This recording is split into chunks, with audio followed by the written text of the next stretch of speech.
racism used to mean something, and now it means just because you're in the system and you're not calling yourself a racist, you're racist, or you're using a word that these days has a different definition. You have no idea of its roots, but because you used it, now you are considered racist. Or if you just disagree with someone's policy, what is it with this changing of definitions? Is it just to broaden the amount of enemies or political opponents that they can attack with it? It's all strategic, and again, much more sophisticated than people imagine. It became sophisticated through an evolutionary process where things that were effective spread. And so what we are seeing is the collection of all of the little tricks that worked, all of the Kafka traps that were impossible to evade. So, the definition of racism, if you try to reverse engineer it from how it's applied, is very simple. Racism is anything that isn't what we told you. Right? If you show evidence of independence of thought, that will be portrayed as racism. Now, never mind that everybody is too smart to believe that. It doesn't matter what they believe, because what matters is what they do, and that people will act as if something racist has occurred is, effectively the whole story.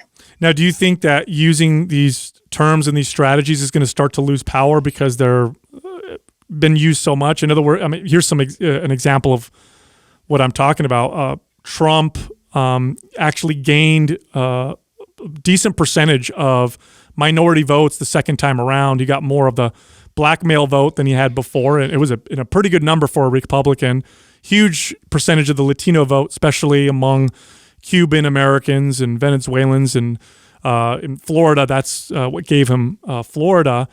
And he's been attacked as being this super racist, the most racist president of all time. Is it losing its power because it's being used so much?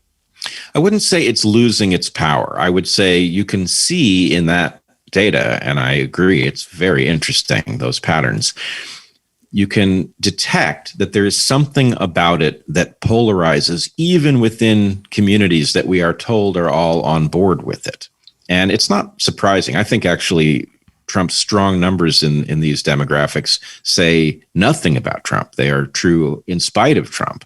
But the point is, if you were a member of one of these minority groups and you were told that you're failing, and you're failing because there's rampant racism, well, that's not a very positive message, especially for somebody who feels like, yeah, what I want is a shot. I want to compete on a level playing field. And if I'm given that opportunity, I'll win, right? Somebody who has that mindset is going to be repelled by somebody who's telling them you're helpless and it's not your fault. And so, yeah, of course, they're driving lots of people away, but they're also bringing lots of people in.